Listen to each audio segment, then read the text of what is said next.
ชมสวนพักข้างบ้านค่ะกำลังงามมาเติมน้ำใส่ลังโฟมให้เพิ่นน้ำมันแห้งมาอยู่หลายมือน้ำแห้งเพราะว่าล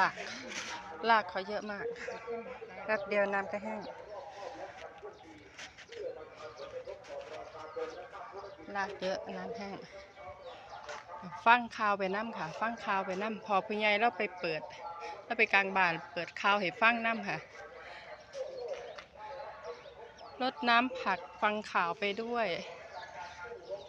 มันดีมากเลยได้ฟังข่าวเหตุบ้านการเมืองชมผักงามๆด้วยกันเด้อไผ่ไร่พักเสียนเด็ดไปให้ยาบนคันสมให้กินแล้ว